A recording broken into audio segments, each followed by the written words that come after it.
enfim. Beleza. Então, hoje, dia 30 de novembro, nossa aula de História da América 1. Essa apresentação aqui que vocês estão vendo, né, é um Jamboard, eu estava falando ali, não sei se você tinha ouvido, que é um recurso do Google, quando você vai lá nos pontinhos ali do e-mail, né? Boa noite, Daiane. Você consegue ver vários recursos lá, né? YouTube, apresentações, documentos, etc. E tem também o Jamboard, que é esse símbolozinho, parece um jotinha assim no canto. E você consegue fazer, tipo, como se fosse um quadro, assim, aí você coloca uns post-its, isso aqui seria como se fossem uns post-its, assim, sabe? Ixi, Maria, o que eu tô fazendo? Isso aqui eu não me acertei muito bem com esse negócio, mas vamos lá. E eu coloquei, assim, só alguns tópicos, né, da discussão toda, né, que hoje, na verdade, vamos começar a falar, né, da situação aí da Península Ibérica, no mesmo momento, então, imediatamente anterior, no contexto ali da invasão, né, que os europeus fizeram aqui na América. Nas aulas anteriores, então, desde o início do ano, a gente veio estudando aí os povos ameríndios, né, enfim. E agora, então, chegou a vez a gente trazer aí os europeus para a nossa conversa. E aqui é interessante começar falando justamente da situação que eles se encontravam lá, né, a Península Ibérica, acho que todo mundo, né, visualiza, depois eu acho que eu posso colocar aqui no mapa, mas então Portugal e Espanha, né, que tem ficam justamente na pontinha ali da Europa, né, então tem todo o contato com o Oceano Atlântico, principalmente Portugal. Portugal é bem pequenininho em extensão, a Espanha já comparativamente ali bem maior, né, que naquele momento apresentava uma grande diversidade, vamos dizer assim, em vários aspectos, né. O texto, eu acho que ele é bem interessante, né, ele é escrito por dois historiadores dos Estados Unidos, que é o Stuart Schwartz e o James Lockhart. Os dois são especialistas em América Latina. O Schwartz mais para o lado do Brasil, aqui América Portuguesa, e o James Lockhart mais América Espanhola, né, ou, como eles falam aqui no texto, América Castelhana. E na época colonial, eles são especialistas, né, em América colonial. O Stuart Schwartz tem uns trabalhos bem interessantes aí sobre escravidão, né, na senzala uma flor, se eu não me engano, e o outro é Segredos Internos, que é muito interessante, não sei se vocês chegaram a trabalhar em Brasil com algum texto do Stuart Schwartz, por acaso, Brasil 1. Vocês não estão lembrando desse que eu estou falando, por acaso?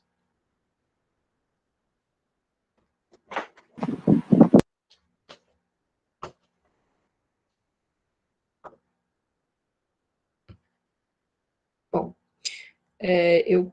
quando eu trabalhei Brasil 1 com uma outra turma, que acho que foi 2016, eu trabalhei os textos dele, enfim, eu gosto bastante desse, especialmente esse no Segredos Internos, ele explica muito bem como que funciona toda a questão ali do engenho de açúcar, né, e ele traz isso um pouco aqui para esse texto também, porque a pesquisa dele é mais, como eu disse, mais focada em Brasil, né, como que se desenvolveu, né, essa cultura aí dos engenhos, né, a montagem dos engenhos, enfim. Portugal não simplesmente começou isso aqui no Brasil, né, então ele traz toda a experiência anterior, e que ele fala aqui no texto também, né, das ilhas lá da Madeira, dos Açores, São Tomé e Príncipe, né, toda uma experiência que Portugal tem anterior a chegada aqui no Brasil e começar a construir os engenhos, que só vai ser lá por volta de 1530. Né? E já o Lockhart vai trazer, então, o lado aí da experiência da invasão espanhola. Né? O texto ele vai bem assim, didático, tocando em vários pontos, né? Então a gente pode depois vocês ir falando alguns pontos, depois eu falo mais, porque do jeito também não vai vir mais gente. Então ele vai falar também, só colocar os pontos principais, né? A questão das cidades, como é que estava na península, a questão dos grupos sociais, como é que era a organização social, né? Alguns princípios importantes, como é que era o governo, aqui também tem mais, ó. Como é que era a situação da igreja, o comércio, a questão da escravidão, e compara um pouco com a situação de Portugal e de Castela, né, Castela e Aragão, que vão formar a Espanha, né, enfim, a questão da própria reconquista, né, que isso tem a ver também, que foi no mesmo ano aí de 1492, né, da chegada do Colombo nas Américas, enfim, e depois a importância um pouco de Lisboa, Sevilha, outras cidades, justamente por estarem em situação ali banhadas pelo Oceano Atlântico. Então, ele vai tocando em vários pontos e um pouco até eles só mencionam de leve, né, algumas razões que teriam levado a essas aventuras todas, então, dessas viagens, vamos dizer assim, para o que eles chamavam Novo Mundo. Né? Quer colocar, Alberto? O que tu quer colocar primeiro aí? Então, prof, na verdade, eu queria mais falar ali do começo mesmo do texto que ele fala sobre cidade, né? Como que era a formação das cidades, né?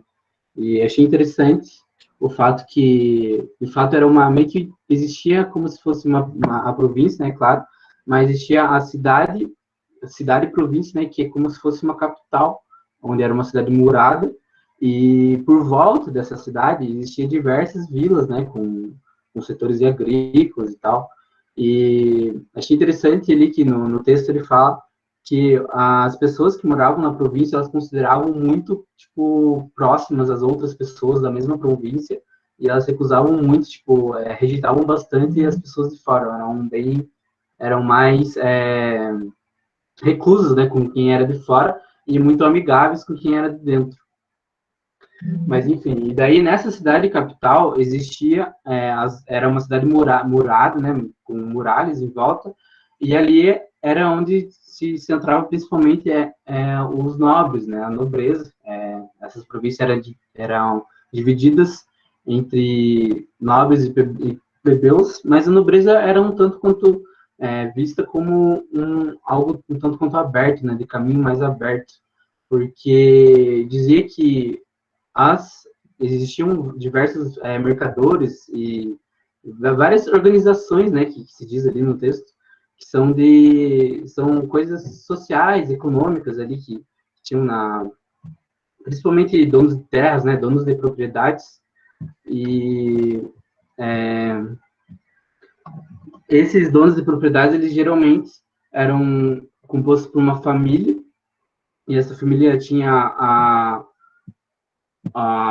um negócio muito focado, que era o patriarcalismo, certo? Uhum. Que era uma hierarquia ali, que servia esqueci como que é. Mauro, quer dar uma ajudada aí? Como que é a pergunta? Sobre o patriarcalismo. Fala mais alto, eu não ouvi direito. O que é o patriarcalismo? Eu esqueci, então. Deixa eu ver. Calma lá. É um sistema onde, não um sistema, assim por dizer, mas era como as famílias na Península Ibérica eram formadas. Ele, tipo, tinha um domínio muito forte na figura, não do pai, mas na figura do dependente.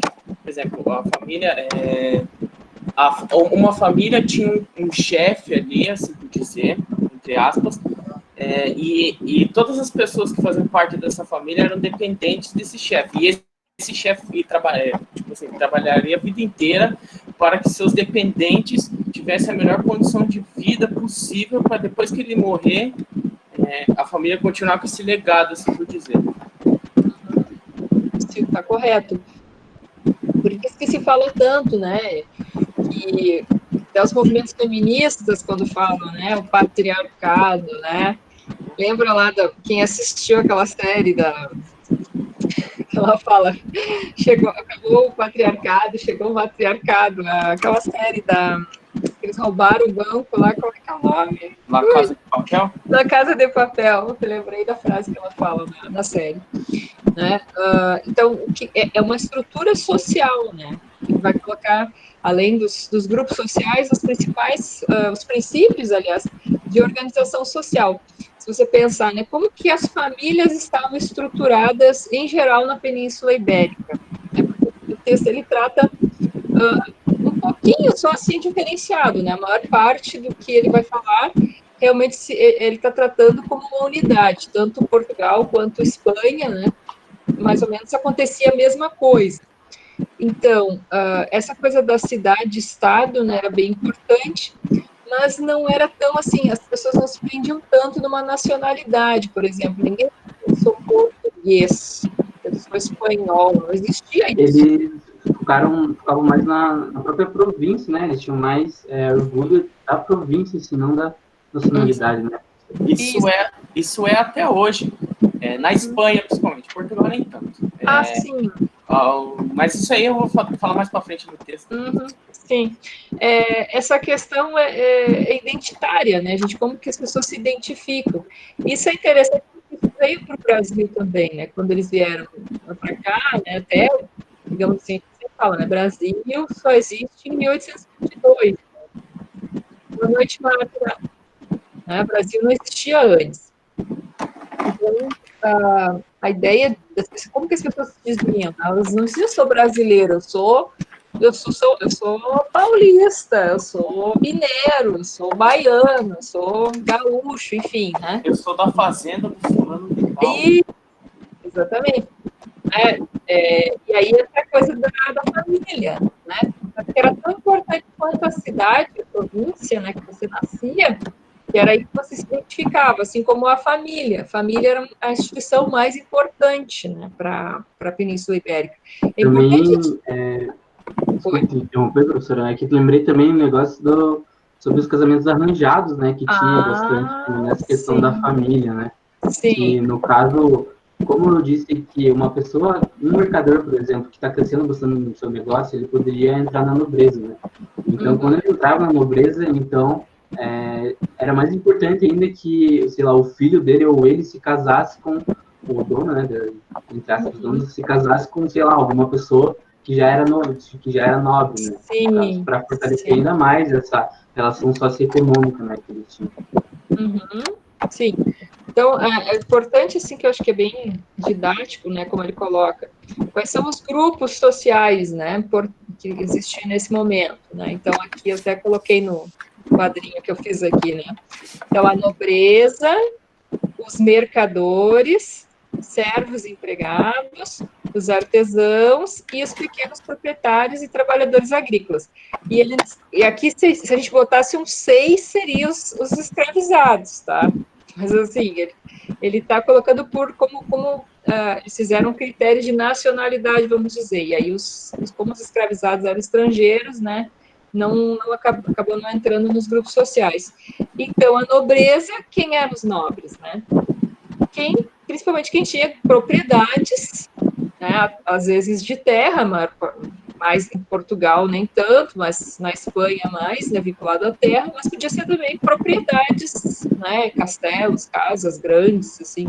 Podia ter uma terra, mas não precisava ser necessariamente uma enorme, uma propriedade de terra.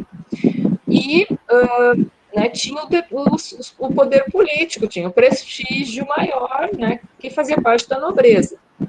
Tinha os títulos, né, enfim. Os mercadores, aí já entrava mais uma incipiente burguesia, vamos dizer assim, né, que nesse momento aqui a gente ainda está naquela, né, transição entre feudalismo e capitalismo, vamos dizer assim, né, já chamado mercantilismo também, e que aí o papel dos genoveses, né, dos comerciantes muitas vezes italianos que moram nessas cidades, principalmente, e tem muito capital, né, são eles que vão investir primeiro até nessas navegações todas que vão acontecer, né. Então, eles estão muito vinculados ao comércio e morando nessas cidades que têm, né, portos, ali, que tem facilidade de comunicação, tanto com o mar Mediterrâneo quanto com o Oceano Atlântico, né. Os servos empregados são justamente esses agregados, as pessoas que são trabalhadoras mesmo, pobres, que muitas vezes, né, moram com as pessoas. Isso vai ter aqui nos engenhos brasileiros, né, tem essa coisa dos agregados, assim. O grande senhor ali do engenho, ele nunca tem só a família dele, né, ele tem sempre um monte de gente, né, quanto mais gente seus... tem até um termo, né, aquela coisa do filismo também, que alguns falam, né, que é tipo como se fosse a grande família, né, daquelas pessoas que estão dependentes, né, a relação de dependência. Os artesãos, daí, que vão ser, na verdade, uma pré-indústria, né, os que fazem as manufaturas, os produtos, né, roupas, utensílios, quem produz, antes de existir uma industrialização, são os artesãos. E depois os pequenos proprietários e trabalhadores agrícolas, que têm pequenas porções de terra, e muitos de adultos ligados ao campo, tanto que eles são donos da sua terra, quanto muitas vezes não têm terra e são obrigados a trabalhar para os grandes, para os nobres, né? E esses pequenos proprietários, muitas vezes, também têm que arrendar a sua terra para algum senhor maior, enfim, para conseguir viver. E eles tinham um status bem ruim nessa sociedade, nesse momento, né? Também eu vi ali, né, que tinha bastante, exatamente essa diferença, né, entre aqueles que tinham, eles, tipo, digamos que um senhor tinha uma terra, mas não era tão grande assim, mas ele tinha várias, diversas propriedades, né, e Sim. também podia ser, nessa questão, né, de ter também a propriedade dentro da capital, né, e esses mercadores menores, eles tinham mais nas províncias, né, nas aldeias pequenas e tal, então por isso também acho que quanto maior, né, a riqueza e tal, mais próximo da capital se ficava, né? Sim. Aqui em Portugal você também não tem tanta terra, né? Justamente é um país pequeno, né? Mas a maior parte dos proprietários, na verdade, eram pequenos proprietários, né? Falando ainda da nobreza, né? A nobreza tinha muitas vantagens e mesmo ainda tendo aquela visão do antigo regime, vamos dizer assim, a que tinha mais dinheiro, que tinha mais terra, ainda era a nobreza, né? Mas assim, dinheiro não assim para ser aplicado, né? Isso, né, moeda líquida, digamos assim, seria mais para os mercadores, né? Principalmente os genoveses, que vão ser os banqueiros aí, os primeiros banqueiros que vão emprestar dinheiro, vão fazer, né, possibilitar toda essa construção de navios e essa viagem toda, que imagina uma viagem para um lugar desconhecido como aqui, né? Imagina o dinheiro que custava. E tinha sempre os riscos, né, de fundar o navio, morrer as pessoas, etc. Né?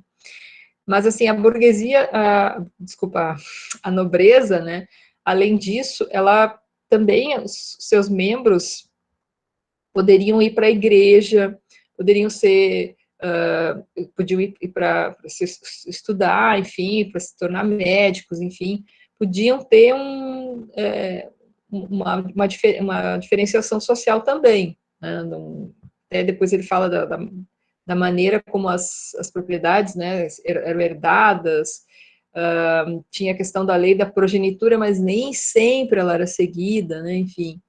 Então, e aí a importância dos casamentos também, né, para continuar a riqueza dentro da família, né? Então tem uma série de estratégias aí.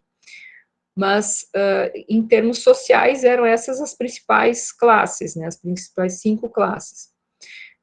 Tinha a questão dos casamentos arranjados, né, que também, enfim, imagina que é uma estratégia, o casamento ele não é algo romântico, né, não é algo por amor, é para realmente ter uma estratégia socioeconômica ali da família, né. E depois, então, eles falam, né, dos princípios de organização social. E o principal era o patriarcalismo, né? Então, tem hierarquias, então tem o chefe da família, vamos dizer assim, quanto mais importante e rica a família, mais esse chefe é importante, né? Mais propriedades ele tem, mais poder ele tem. E não só isso, né? Mais pessoas que dependem dele, mais pessoas, mais escravizados, tudo isso dá status, né? Dá poder nessa sociedade. Quer continuar, Alberto? Pode continuar. Então, só queria retomar um pouquinho, quando a gente pensa nessas cidades-estados, ainda existia, obviamente, apesar de ser início do período moderno, essas estruturas feudais foram herdadas, né? Então, existiam todos esses grupos sociais, apesar de não economicamente ser uma estrutura, ser uma sociedade feudal, a estrutura social e cultural dela ainda era bem era feudal. Isso, aí, a questão das famílias, né, também tinha era ainda muito aceita o negócio do segundo relacionamento que ele fala no texto, né? Existiam muitas adoções, aqui a senhora falou dos engenhos, por exemplo, e acumulando pessoas lá que eram independentes e de uma hierarquia patriarcal e tal, mesmo que não fosse de linhagem de sangue. Nesse sentido, a gente também tem que pensar a Espanha e Portugal são conceitos modernos estados, assim, século XIX.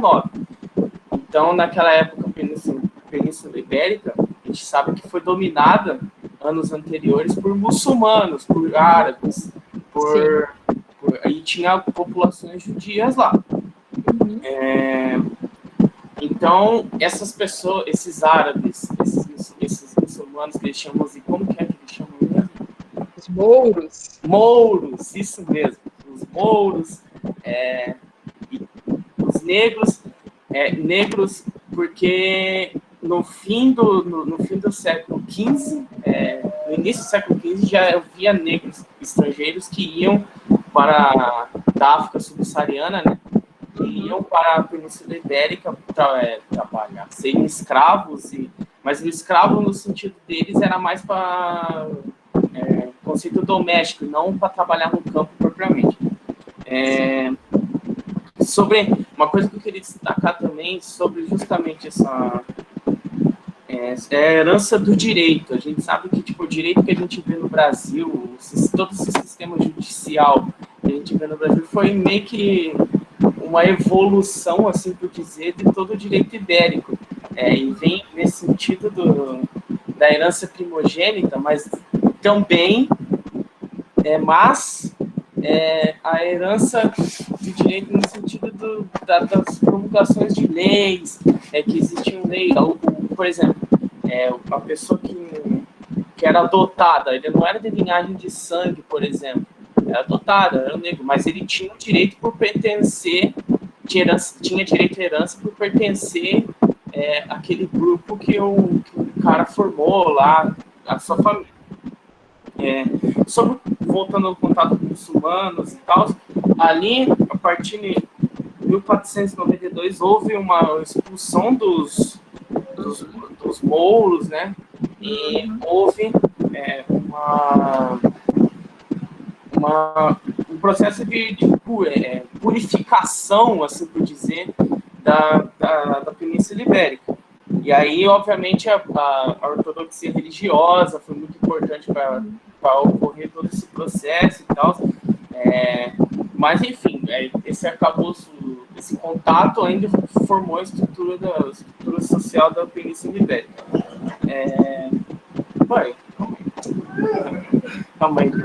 Calma aí, prof.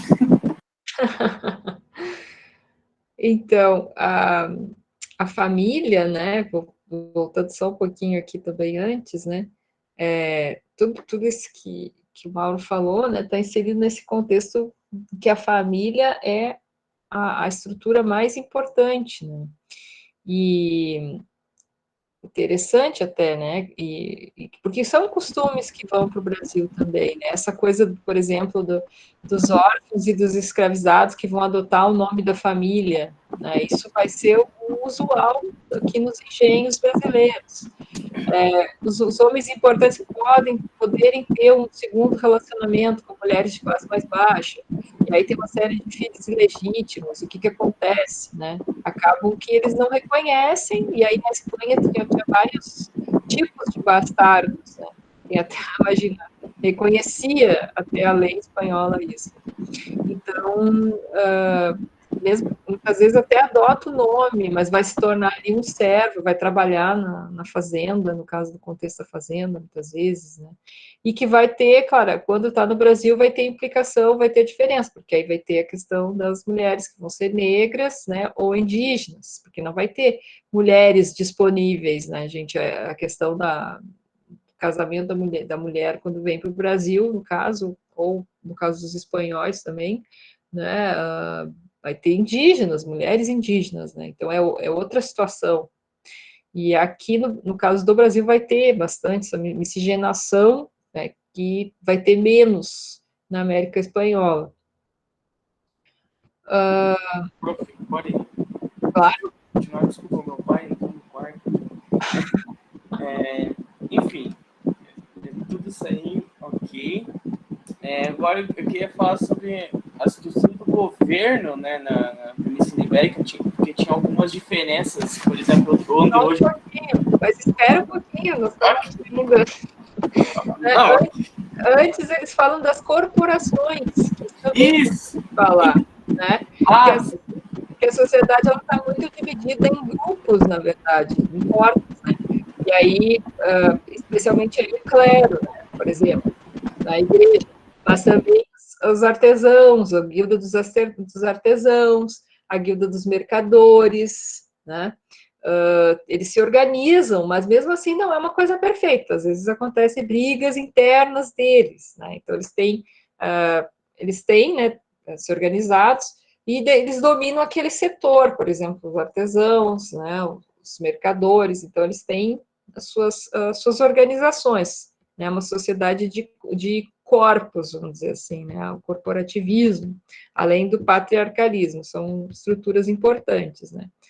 E aí, quem eram os grupos étnicos, então, que vão viver na Península Ibérica? Então, aí, um caldo de cultura, né, bem importante, que vai de pessoas que vão habitar essa região. Então, aí, além dos cristãos, né, dos brancos, enfim, tem os muçulmanos e uma minoria judia também, que é importante, né? Isso que eu tinha falado antes, justamente todo esse esforço que eles, né, tanto se vangloriam aí, né, de 1492, que eles chamam, né, de reconquista, imaginam, como se eles tivessem perdido, né, aquela região, enfim.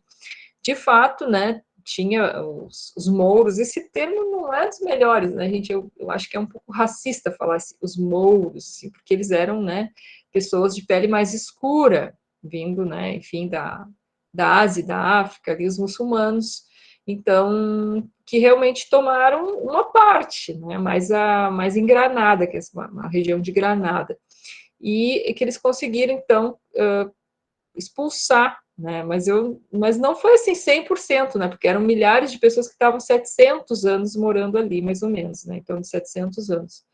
Então, eles venceram no sentido, né, de que o poder da região estava nas mãos dos reis, né, Isabel e Fernando, enfim, mas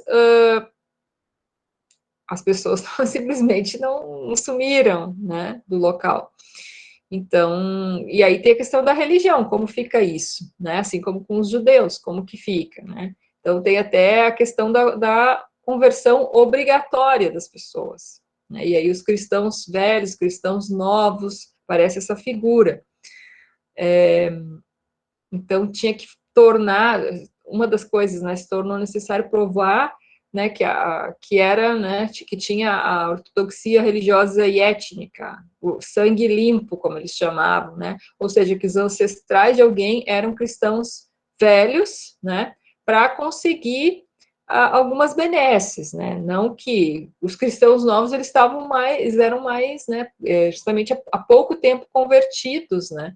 E aí eles tinham um status, né? Social menor na sociedade. Já os que tinham uma herança, tinham pais, né? Tinham gente que na família que se enquadraria já como cristão há mais tempo, né? Teriam sangue limpo, olha só, né? Então aí poderia obter alguns cargos, né, podia entrar nas escolas melhores, alguns cargos dentro do clero mesmo, então tinha muitas vantagens né, em ter um parente há mais tempo né, que se declarasse cristão. E eles eram, apesar de ter essa convivência, né, então, assim, isso é importante porque não é que a gente diga assim, né, Portugal, Espanha, por conviver com tantas pessoas de outros lugares e tal, com grupos étnicos diferentes, eles seriam mais compreensivos, nada a ver, né? Tanto que não se revelaram né, nem um pouquinho compreensivos.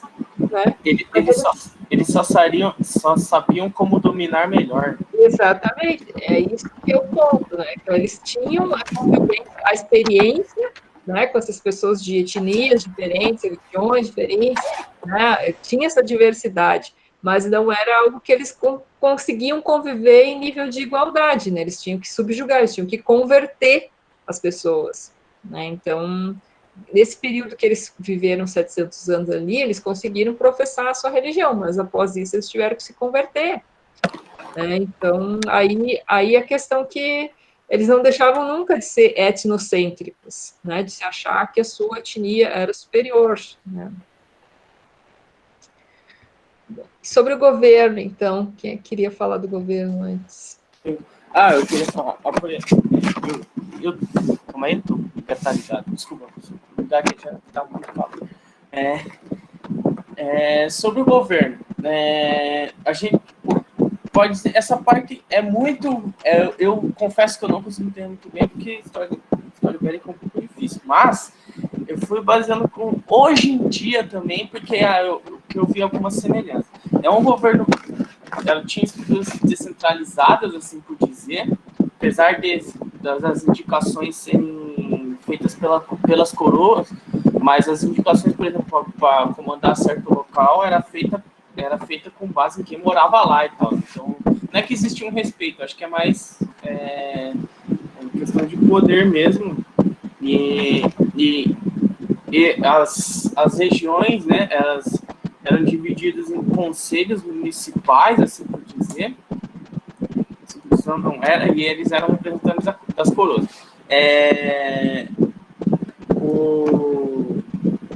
Caramba, fugiu a palavra. Estou com a palavra na cabeça. Da igreja lá. O que é? Grande parte desses integrantes desses governos eram da coroa, porque era da igreja. Do clero. Do clero, porque eles eram, enfim, governo e religião andavam juntos. A gente tem uma noção de governo hoje em dia que a gente acha que, por exemplo, o governo comanda tudo e tal, mas naquela época era muito diferente. Né? A gente não é a noção de Estado moderno que a gente tem, mas a gente não pode nem separar em países, por exemplo, porque, enfim, né? Porque existiam os catalães, existiam o pessoal do Reino de Castelo, os bascos, enfim, sim. Portugal tinha os godos e visigodos. Em Portugal tem, como que é o nome? Algarve, lá, da região do Algarve, que é a região do Mediterrâneo de Portugal, não do Atlântico. E aí isso é muito importante para, enfim, era assim definir as estruturas do governo. Voltando para a igreja também fazia parte nesse sentido para conseguir construir atividades que faziam parte de um corpo fragmentado, ou seja, não era homogêneo todos os pensamentos, mas uma coisa que ligava muito era a fé cristã. Enfim. E aí... É difícil às vezes entender, porque é diferente. Vocês me ouviram? É porque saiu. Tá. Eu não estou tendo muito problema, desculpa. Enfim, aí uma coisa que eu queria citar, por exemplo, que era uma atividade muito importante para as comunidades, os conselhos municipais e tal, eram as atividades leigas que a igreja fazia. Por exemplo, a gente vai aqui numa paróquia, aqui nas cidades tem várias paróquias e tal, e o princípio dessas paróquias foi construído lá na Península Ibérica, que eram desenvolvidas atividades do clero com os leigos, enfim, com as pessoas comuns da sociedade ibérica e tal. O cara saiu de novo, meu Deus. Saiu de novo. Ô, Filipe, você pode continuar, desculpa te interromper, tá? Não, imagina. É que é bem diferente, né, gente? É muito diferente. Porque não tinha estruturas assim como a gente tem, né? Instituições, né? Isso que o nosso Brasil de hoje não é, né? Se a gente comparar com o que é um país europeu, por isso que, né, infelizmente, a gente é colonizado e tem um monte de problema nas nossas instituições. Mas para a gente ter uma ideia, né? Instituições básicas não existiam, né? Não existia órgãos do governo, tudo certinho, ministérios e tal. Não existia funcionários públicos como a gente tem hoje, né? Era outra história ser funcionário público. Então, quais eram as funções do governo, né? Era nomear e julgar, basicamente, né? Então, você nomeava fulano de tal, tanto em títulos, né? O próprio, porque era monarquia também, então tinha títulos, né? O conde, duque, etc. Enfim, mas nomeava pessoas para trabalhar. E aí as pessoas, em geral, que vinham da nobreza, né? Por isso que é importante entender aquelas classes que ele coloca lá no início, as 5 classes, né? E os integrantes da nobreza que vão ser, né, os que vão ocupar os melhores cargos, né? Então, o próprio, quando ele fala aqui do judiciário, né, que era a função mais importante, julgar, né, quando acontecia os conflitos, os arbítrios, as questões de terra, de dinheiro, de família, etc., né? Se tinha que ter um juiz. Então, nesse sentido, alguém do governo, né, tinha que julgar, tinha que dizer quem está certo nessa história. Né? Mas, em geral, né, tinha algumas entidades dentro do governo, mas cada uma tinha um pouco a sua diretriz, tá? Não tem, assim, um governo, um comandante, uma diretriz que vai todos os órgãos do governo, todos os ministérios, enfim, né? Não existia isso, né? Era um controle muito solto, assim, não tinha, né, uma coisa meio nebulosa, então até dificultava justamente o acesso das pessoas mais pobres a uma justiça, por exemplo, né? Era realmente uma coisa focada para as pessoas ricas ter acesso, porque o rico, o milionário lá, o proprietário de uma extensão de terra, né, ele estava tudo certo lá, e ele que mandava na área dele, na verdade, ele era o governo ali, né? Então, é difícil você ter um governo maior, na verdade, né? Toda a estrutura ela era muito solta, e aí, como ele cita aqui, os juízes, esses que eram pessoas que sabiam ler, né, já começa por aí também, questão só a nobreza que tinha acesso a fazer universidade, né, as faculdades da época, enfim, e ter os títulos, né, seriam os letrados, os advogados, e aí poderem justamente ocupar esses cargos importantes, né, tem tudo isso também, não existia ensino público, as pessoas pobres não sabiam ler, né, então é uma sociedade muito desigual mesmo, né, e, então, esses juízes que vão ocupar esses cargos, né, eles são tipo uns ministros, né, mais do que funcionário público mesmo, né. Então, aí o que ele fala aqui, ó, tinha o favoritismo, nepotismo, cargo como propriedade, ou seja, só quem tinha propriedade que ocupava os grandes cargos. Então, era algo assim que, né, por isso que é o antigo regime isso aqui, né. Então, um governo democrático é outra história, né. O Tesouro também tinha alguns funcionários que cuidavam, né, e que cobravam os impostos, isso sim, né, isso existia, cobrança de impostos, né. E aí tinha, né, um nível local, que era o conselho municipal, tipo, os municípios, né, equivalente aos municípios, tinha o seu governo ali, só que era algo também que não funcionava direito, não tinha funcionários treinados, ou seja, e aí é uma das características depois, né, quando se institui o Estado moderno, né, enfim, é a questão de ter, né, um exército que é remunerado, que é treinado, ter um corpus também de funcionários públicos, né, são coisas que não tem ainda nesse tipo de, né, de regime ainda, que é algo bem primitivo, comparando, né, com o Estado moderno.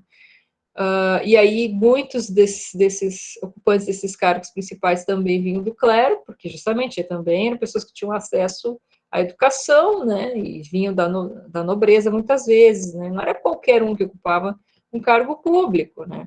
Interessante essa noção também do cargo público como algo hereditário e algo que pertencia ao seu titular, que era uma honra, né, imagina, concurso público, bem capaz, né, não existia isso, né.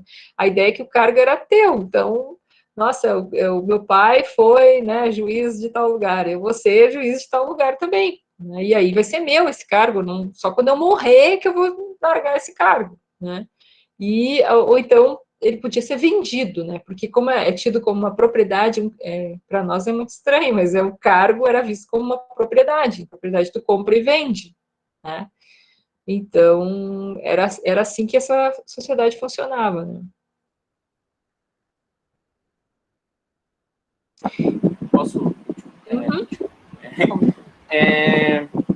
Deixa eu só ver em que parte que eu tô. Deixa eu já falei do componente eclesiástico. Sim, eu acho que aqui que eu ia comentar só, né, que eu acho que tu falou, né, que era uma relação de interdependência, né, entre a coroa e o clero, né, a igreja, enfim. E aí até a própria igreja era bem desorganizada também, né, não tinha muita organização.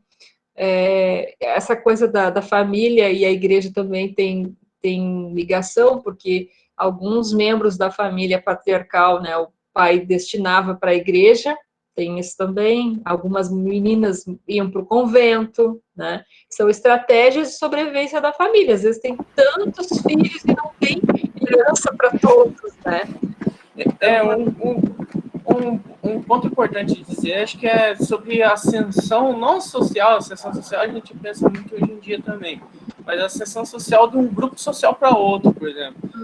Sempre, principalmente entre os mercadores da nobreza, existia uma troca, assim, por dizer, que os mercadores, quanto mais faziam, mais títulos de nobreza ele ia ganhando, até por poder ascender, a chegar à nobreza e conquistar esses cargos e tal. Pegando esse gancho, eu queria começar a falar do comércio, né? Porque muito se atribui. Antes de falar do comércio, só uma coisa importante é que o clero ele concentrava a educação, as escolas, as universidades e os hospitais, tá? O que hoje é digamos assim, a gente tem como obrigação do Estado, né? Educação, saúde, padres, né, os componentes aí da igreja, com ajuda de leigos e tal, mas que era eles que coordenavam, né.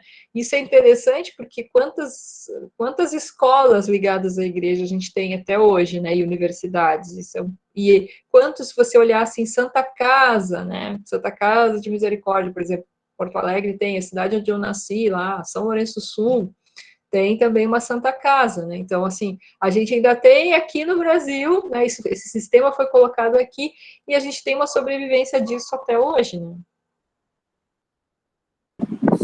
Sim. Agora, passando ao comércio, o outro tópico do texto, enfim, tem-se, né? Estigma que na Península Ibérica não se faziam muitos comércios, eles não eram os precursores do comércio. Aí o autor do texto, né, os autores do texto já desmistificam isso, que apesar de não serem os mais fortes, né, eles tinham sim comércio, principalmente também com a Península Itálica, ali, com os genoveses e tal, comercializando principalmente ali o reino de Castela, que é onde fica Madrid, para o pessoal não se perder. Esse comercial tinha uma troca ali entre... Ali se produzia muita agricultura e tal, e em Portugal, vinho e outras atividades. Essas companhias, né, essas corporações foram importantes, né, como a gente falou da família lá, para a construção de sócios que faziam, que construíam esse corpo entre os comerciantes. Por exemplo, um ficava ali na península produzindo as suas manufaturas e tal, e outro saía comercializando com o resto do Mediterrâneo, ia para outros lugares também. Então, esse componente viajante foi introduzido, apesar do Reino de Castela, que vai dominar a Espanha, o reino que domina a Espanha posteriormente, não ser um reino que está localizado no mar, ele tem influência com outros reinos ali dentro da Península Ibérica que compõem, que formam essa estrutura. E é importante para a gente entender depois que todo esse caminho para depois virem os espanhóis e os portugueses para a América tem tudo a ver com esse contexto do comércio também. Que, por exemplo, nos genoveses, eles tinham domínio da técnica de navegação, né? E eles alguns genoveses, como Cristóvão Colombo, vai para a Espanha, tem contato com esses outros povos e repassa a técnica. Deixa eu ver. Tem lealdades familiares envolvidas, né? A maior parte eram famílias, né? Tipo, pai, irmão, avô, tio, né? Que se associavam para formar essas companhias de comércio, né? Então, está ligado também com essa coisa da dependência, do patriarcalismo, né? Então, tu vê que isso perpassa todas as outras relações, né? Comerciais, sociais, casamento, né? Tudo está interligado, né? Enfim, essa parte do texto, principalmente, ele vai fazer todas as introduções. Primeiro ele fez a introdução do comércio, né? Para a gente entender como se deu a América Espanhola, depois a América Portuguesa. Ele deu esse contexto agora do comércio e agora do contexto da escravidão. Enfim, os povos escravizados, existia escravidão na Europa, como eu disse, algum tempo atrás aqui mesmo nessa apresentação, alguns escravos eles eram mais para servir a família, assim, por exemplo, como empregado doméstico. Isso. Quer falar, Alberto? Bom, pode ir falando, daí eu vou complementando só, que está bem aí teu raciocínio. Eu ia dizer para vocês, lembram das nossas aulas de África, né, gente? Sim. Isso que eu vi também é que, por um tempo, né, foram escravizados, os mouros escravizavam os cristãos escravizavam os mouros, né? Uhum. Mas daí só depois que veio a vir, né, a introdução dos escravos africanos, né, nessa cultura, que foi se inserindo logo depois. Mas mesmo assim eram escravos mais domésticos, né? Não, os mouros vieram os muçulmanos, eu vou dizer que é isso, né? Os muçulmanos que habitaram a Península Ibérica, eles vieram da África, muitos deles, então já existia, mas eles não eram da África subsaariana, né? Eles eram da dita África Branca, que é outro. Entre aspas. Na verdade, assim, a distinção é que eles tinham uma pele, digamos, não tão escura, mas assim, mais escura que os brancos europeus, vamos dizer assim, né? Mas não pele negra, né? Que aí vai ter toda o racismo, né? E a escravidão toda para a América, né? Enfim, depois aí já 1500 e pouco, né? Mas antes disso tem a escravidão, como a gente viu no ano passado, né? A própria África, lembram que a gente viu que já tinha, né? Muitos, milênios aí, séculos, enfim, a escravidão na África, ninguém sabe quando começou, né? Mas enfim, já existia há muito tempo, só que era diferente, né? Como a gente viu ano passado. Já na Península Ibérica também existia mas não era algo assim, como vai ser no Brasil, tipo assim, todo o trabalho braçal praticamente era feito pelos escravizados. Sim, mas... Não é esse nível, mas existia, né? Ainda, obviamente, foram adquiridos primeiro pelas nobrezas e foi, né, se disseminando aos outros grupos sociais. Aí, até chegar nos agricultores, né?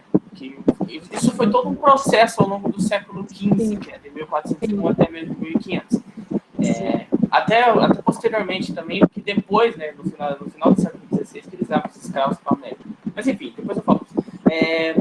Uma coisa que ele falou, né, que ele deixou de fora, né, o escravizado, né, mas ele estava presente na sociedade, as pessoas sabiam que eles tinham alma, não era uma coisa assim, né, a igreja depois usou isso para, né, para justificar o horror que eles fizeram. E também teve a experiência. Também teve a experiência de usar os escravos como produtor agrícola. Os produtores agrícolas que tinham plantações e tal, aquele grupo social, os pastores, começaram a utilizar alguns negros escravizados da África subsaariana para o cultivo dessa prática. Primeiro era só doméstico mesmo, né? Que ocupava a casa, que era o acompanhante, aquela coisa, né? Ajudar a pessoa a se vestir e tal, né? Não era um serviço assim tão pesado, braçal, todo, né, repetitivo. Era uma pessoa que trabalhava para outra na casa dela, assim, né? Chamado escravo doméstico, enfim. E com o tempo, com a necessidade, né, de trabalho e aí principalmente nos engenhos, né, a gente, quando começa essa coisa ali no século XV ainda, quando eles começam a se expandir, né, para as ilhas que eles descobrem nessas navegações, eles começam a produzir o açúcar, e que antes disso o açúcar era muito difícil de ser obtido, né, na Europa, então, e as pessoas queriam, né, então se tornou mais fácil, uma abundância de açúcar, né? Como as especiarias, né? Era difícil de temperar o alimento. Sim, que esse eu acho que é o último tópico do texto. Aí eu vou para falar sobre a América Espanhola, como que se deu o processo deles irem à América, né? Os motivos e todo o contexto social que fortaleceu principalmente a Espanha ter ido. A gente pensa em Espanha hoje em dia, a Espanha é o Reino de Castela. O Reino de Castela, que foi o precursor dessas expansões e o dominador ali da região da Península Ibérica na parte espanhola. O que explica o domínio deles? Apesar de eles não serem, como eu disse, um reino que tinha um forte influência marítima, eles tinham no sul os andaluzes, né, que é ali a região de Sevilha, no sul da Espanha, que eles tinham um certo domínio, uma certa dependência um do outro. E ali que, por exemplo, chega Cristóvão Colombo, que parte, aí tem aquela história, né, que ele partiu do porto que é ali no sul da Espanha, o porto de Sevilha, o porto de Cádiz. Isso, o porto de Cádiz. Eu lembro que no primeiro segundo ano a gente fez um trabalho sobre quem chegou na América primeiro, se eram os franceses, os espanhóis ou os portugueses. Aí tinha essa lenda do... Como que é o nome daquele cara? O Lucas deve saber. O Lucas ou a Maria. Quem estava no grupo comigo? Eu não lembro. Era Maria Eduardo, que era do primeiro ano, eu acho. Não sei. Enfim, desculpa, professor, eu viajei. Não, quem é que pediu esse trabalho? Para ver quem é que chegou primeiro aqui? Tem os mitos de quem descobriu a América primeiro, né? Uhum. Que são os franceses, que tem a documentação francesa, a documentação espanhola e a documentação portuguesa. Uhum. E aí tem os relatos das viagens, né? Uhum. Sobre isso daí. Então, eu só dei uma viajada só para explicar, porque tem quem partiu do porto de Cádiz lá, enfim. Uhum. Eu vou colocar aqui o mapa para você ver. Isso explica, o Reino de Castela tinha contato com esses andaluzes, que é a região do sul da Espanha, enfim, aí eles adquiriram as técnicas marítimas, que veio dos genoveses, tudo isso daí. Isso aqui, ó, Cádiz é mais no fim aqui. Cádiz é aqui, ó, deixa eu aumentar um pouquinho aqui. que realmente é um porto super importante até hoje, né? Aqui, ó, Cádiz.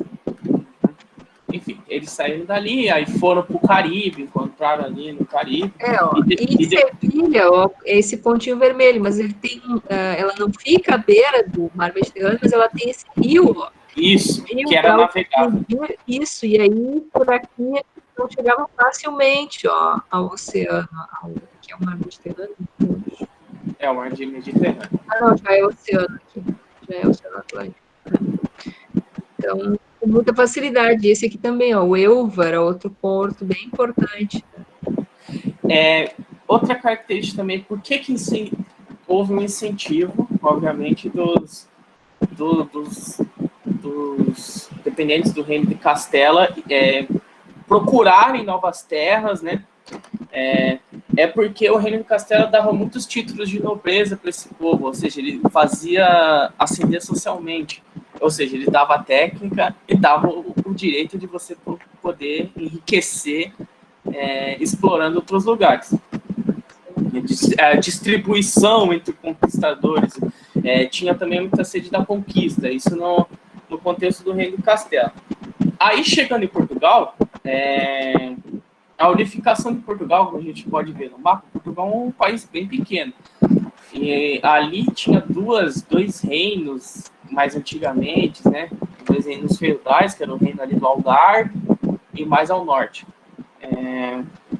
Então a unificação foi fácil por ser um território pequeno, mas também não foi só por isso, mas por identificação mesmo do pessoal que habitava ali. A história de Portugal passou também por todo esse processo ibérico, apesar de que o texto fala, né? Os autores falam que se tenta Portugal não atribuir isso, mas passou, querendo ou não. E primeiro Portugal foi para a Ilha da Madeira, né? As expansões primeiro foram ali para a Ilha da Madeira, que é ali bem no meio do Atlântico, né? E como que é o outro lugar? Açores. Açores. E ali, em Portugal, tinha uma produção de açúcar, que foi o produto que compôs a manufatura, né, no Brasil colônia. Em Portugal existia uma produção de açúcar, mas por limitações territoriais não se podia, não dava para expandir muito. Aí eles foram atrás, e aí colonizaram ali a Ilha da Madeira, eles pegaram as práticas de plantação também com esse povo. E aqui as Canárias, ó. Isso, as Canárias. Aqui, ó. É o sul, aqui está a Península Ibérica, ó. E aí aqui a Madeira, ó, eles foram navegando perto primeiro. E aí as Canárias, ó. Quem dominou foi a Espanha. Isso. E os Açores é um pouco mais para cá, o Açores está aqui. E aí eles testaram essas plantações de açúcar na Ilha da Madeira e na Ilha dos Açores, também utilizando os escravos negros ali. Tudo isso serviu como experiência para o domínio português. Mas a gente sabe que Portugal, primeiro, ele foi principalmente construindo bases comerciais ao longo de toda a costa da África. Então, o sentimento de que se precisava ocupar e construir laços para construir manufatura também tem muito a ver com o contexto que Lisboa tinha se tornado uma grande metrópole, uma cidade cosmopolita que influenciava todo o comércio ali do Atlântico. Então, já não estava dando mais conta.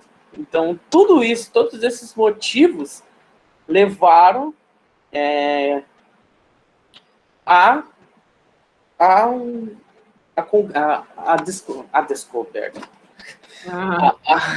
Era que eles se lançassem nessa aventura. Se lançassem essa aventura de descobrir outros territórios. Aí tem aquele mito de que eles estavam à procura da Índia. Não é isso, porque eles já tinham ido para a Índia, né? Contornando a África. Já se sabia que existia um novo território, eles só precisavam descobrir qual que era esse território. Sim. Enfim, É interessante que também outro ponto, né, que Portugal tinha pequenas propriedades e tal, e uma população que, né, seu território é muito pequeno, que crescia e não tinha, chegava um ponto que também já não tinha mais oportunidades dentro de Portugal mesmo, né? Então também essa ânsia de tentar chegar em outro lugar, tentar né, conseguir se manter de outra forma, porque já ali já não estava dando mais, né, as riquezas, a questão da hereditariedade, né, o patrimônio familiar, chega um ponto que já não tem mais, né, como dividir, como ter uma herança decente, então começou a ter essa pressão populacional também, né, de pessoas, então, que prontas para tentar outra, serem donas de terra, então, em outro lugar, né, e conseguirem suas riquezas, enfim. A gente se pergunta, por exemplo, a gente estuda o Renascimento, e o Renascimento, por exemplo, não foi em Portugal e Espanha, né? Uhum. Foi ali na Península Itálica. Sim. E a gente pergunta, por que não foram eles que saíram à caçada do Novo Mundo, né? Enfim, a estrutura da Península Ibérica que estava mais não adequada. Eu não estou usando os termos aqui no sentido positivo. Os termos, assim, como aconteceram. Isso que possibilitou eles aí em busca do novo mundo. Eram contextos sociais diferentes, contextos econômicos diferentes e contextos de tudo diferente. As motivações são diferentes, o próprio domínio da igreja, enfim, tudo isso contribuiu também para a dominação aqui na América Espanhola e na América Portuguesa. As atividades foram diferentes, mas todos esses, por exemplo, na Espanha na América Espanhola foi mais focado, por exemplo, no México e no Peru com a extração das minas de prata, as minas de ouro, aqui na América Portuguesa com a produção agrícola, que ele disse que é no sistema plantation, né, que é a plantação, gera manufatura e leva para a metrópole. Enfim, acho que é isso. Sim, não, tá ótimo, fez uma boa síntese. Antes, como a gente viu também ano passado, né, a presença de Portugal na África, né, então foi o primeiro país europeu a chegar na África, né, ao sul, pelo menos ali a parte subsaariana, né, que antes ali já tinha os contatos todos com o norte da África, né, tanto que tem toda essa presença, né, também muçulmana, que parte da África, que foi da África para lá, né, então tem um envolvimento, né, Portugal já bem antes, na verdade, já ali no início do século XV, já cruzou o Estreito de Gibraltar, já começou a andar ali pela volta, né, enfim, já conseguiu chegar na Madeira, nos Açores, então, assim, eles foram aos poucos, né, todo esse século XV é o século ali que Portugal realmente está reconhecendo todo aquela faixa de mar, né, e chegando na África também, e começando a trocar, né, fazer comércio com os africanos, então não é algo assim, eles não conseguem chegar dominando, né, como a gente viu, a questão das feitorias, né, que eram entrepostos que eles fundavam ali nos principais portos africanos, conseguiram, né, travar relações, comércio, tudo, né, bem lá ainda no século XV, tem toda essa experiência do açúcar, então, nessas ilhas e alguns lugares da África, né, e que eles vão depois trazer para o Brasil. Então, aqui tudo isso está preparando, né, todo o conhecimento para a chegada aqui nas Américas, né. Então, Portugal já tinha toda essa experiência anterior, que a Espanha não tinha, né. No caso, Portugal também, e aí era a época do metalismo, né, todo o empreendimento colonial tinha esse sentido, né, os genoveses que participaram, né, e o próprio funcionamento de como essa empreitada toda ia funcionar, né, a coroa, na verdade, ela delegava, né, ela deixava as pessoas gastavam seu próprio dinheiro para essas aventuras, essas viagens, né, para montar esses navios, tudo isso. né? Na verdade, não era a coroa que estava colocando grande dinheiro nisso. E a expectativa era muito alta de encontrar metais, né? Assim como se tinha na África, se falava do país do ouro, né? Então, vai que se encontra uma nova terra que também tem muito metal, muito ouro, né? E no caso de Portugal, foi frustrado, porque eles encontraram só árvore, né? Ao Brasil, a primeiro escambo que acontece ali com os indígenas.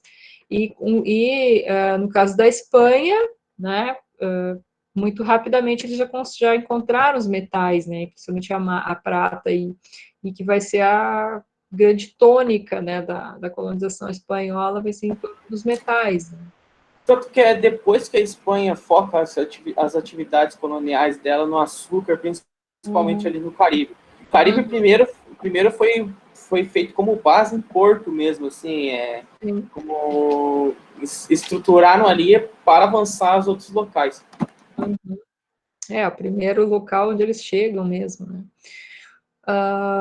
Ele dá no finalzinho ali umas explicações, né, por que tudo isso teria acontecido, e aí, né, tem 1000 livros sobre isso, tá? Então, aqui eles aventam algumas possibilidades, né, assim, mais discutidas aí pelos estudiosos desse momento aí da chamada conquista, né? Que teria um espírito militar de cruzada, né, dessa coisa, como eles já tinham feito na expansão das cruzadas, continuaria esse espírito de expansão, né, um impulso missionário, que a igreja está junto, né, aquela ideia de que era catequizar, né, evangelizar os selvagens, aquela coisa toda, tanto na África quanto aqui nas Américas, né. Os interesses dos reis também, né, de se afirmar, de conquistar, de ter mais poder, a busca do lucro comercial, e aí alguns vão dar mais peso para isso ou não, né, a questão econômica, o peso econômico dessa expansão, e alguns falam ainda na curiosidade científica mesmo, né, de expandir, encontrar novos locais, novas espécies, né, de animais, de plantas, etc.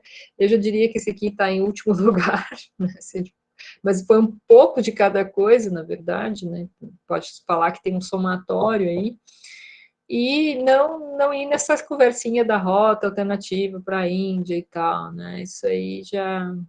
Eles já sabiam, eles já tinham feito o contorno, né, eles sabiam que tinham que contornar a África e que eles iam para a Índia, né, então, antigamente os professores ensinavam assim, né, gente, que horror, as professoras falavam isso, né, que eles queriam, foi um engano, foi uma coisa assim, né, meu Deus, não queriam, Pedro Álvares Cabral descobriu o Brasil, foi por acaso. Né, durou bastante tempo essa mentirinha, essa historinha, né? Então, na verdade, o que se tem é realmente uma tentativa de expansão, né, que se tinha mais ou menos uma ideia, mas não se sabia exatamente, mas que se veio para realmente com a intenção de vir para cá, né? Não é algo que foi um engano, não. Se teve uma intenção, se montou todo, né, todos os preparativos, todos, e que envolvia, né, pessoas, custos com navios, né, as técnicas de navegação, né, que foram se expandindo, enfim. Então, para chegar ao ponto de conseguir fazer, porque é uma viagem, né, imensa, atravessar o Oceano Atlântico era algo que levava, né, no primeiro momento, ali 2, 3, 4 meses até. E aí, as viagens do Colombo mesmo, ele fez, se eu não me engano, 3 ou 4 agora. E uma delas que ele, né, nos diários dele, ele fala que ele entra numa zona de calmaria, que ficou vários dias numa zona de calmaria, então, assim, né, e eles foram aos poucos aprendendo a lidar também com os ventos, né, aí entra a questão da natureza, que é bem interessante, né, os elementos naturais, como que eles conseguiram fazer essa navegação naquele momento, né, é algo, assim, em termos tecnológicos, é algo fantástico, assim, né, de pensar que eles conseguiram atravessar esse oceano. Então, nessas primeiras travessias foi difícil, e com o tempo eles começaram a entender o funcionamento dos ventos no Oceano Atlântico, né, tem essa questão. Para conseguir fazer essa navegação, né, que era as caravelas, né. E as pessoas, né, a gente tinha que trazer comida para essa gente toda nesse navio, que ia ficar vários e vários meses, dias, né, nessa situação, falta d'água, uma dificuldade em diversos sentidos, né. Então, assim, foi algo que, né, realmente, não estou defendendo eles, tá? Mas, assim, olhando pelo lado tecnológico, foi algo super incrível até, de se pensar que eles conseguiram fazer, né? Enfim.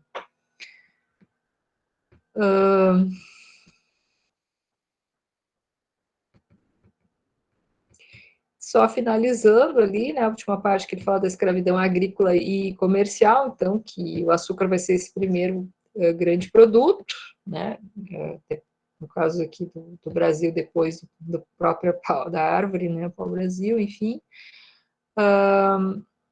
e muito com o capital dos venezianos e dos genoveses também, de financiar, né, porque era algo difícil e caro, né, tinha que ter o conhecimento todo para montar um engenho, não era algo simples, né, mas como eles já tinham essa experiência anterior das ilhas, isso ajudou bastante.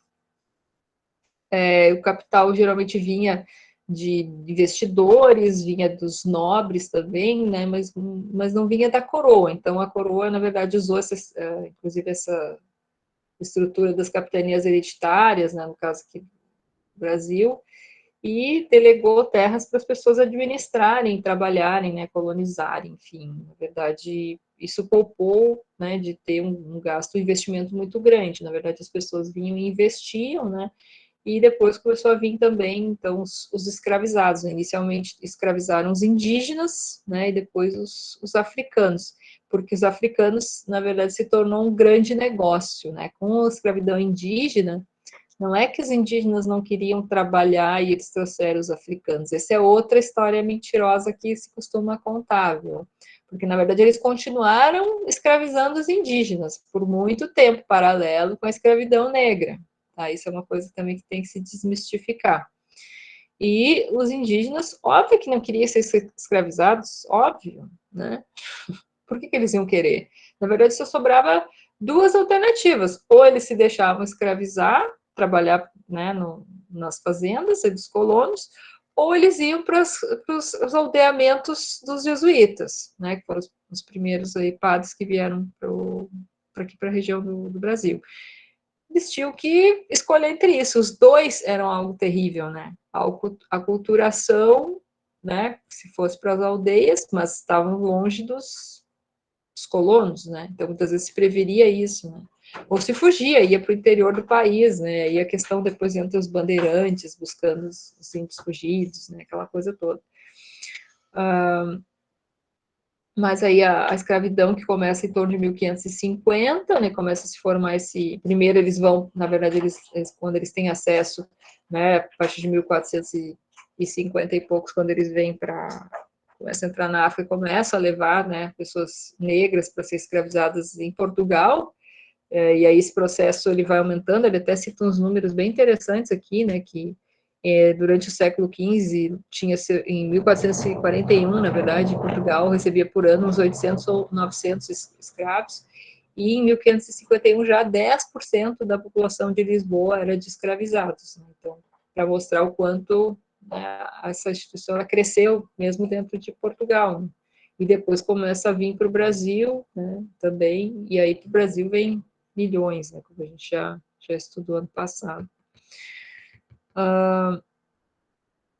Então, no final ali, ele fala um pouquinho do Cristóvão Colombo, né, que era genovês, que de certa forma ele teria todo um tipificaria, né, ele seria um tipo, mais ou menos como muitos no cenário europeu daquela época, né, e interessante é que a questão da família, que a gente falou tanto, né, mas ele casou com a filha de um italiano, que era donatário de uma ilha portuguesa, né, perto da Madeira, foi trabalhar também com essa questão da navegação, né, morou na Madeira, era agente de uma firma genovesa que lidava com açúcar, então ele já estava trabalhando com essas questões aí de navegação, né, era um navegador conhecido da época e tinha prestígio, tinha uma, né, família importante, enfim, tinha dinheiro, né. E aí estava dentro, então, ele tipificava mesmo esse navegador, esse genovês, né, que é o tipo italiano envolvido com o comércio marítimo, né. e que vai também conhecer aí, ter os conhecimentos necessários para, né, para a montagem da indústria do açúcar. Então, ele era a pessoa que reunia, né, os conhecimentos, vamos dizer assim, digamos, ideais para essa empreitada, né. Mas, enfim, depois na aula que vem a gente continua falando, né, da invasão, vamos falar aí do outro ponto de vista, e até podemos trazer um pouco aí os fatos também do que aconteceu ali quando eles chegaram aqui, pelo menos a chegada do Cristóvão Colombo.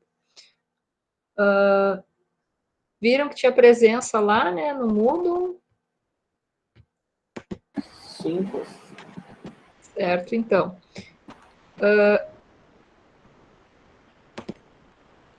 Deixa eu salvar aqui.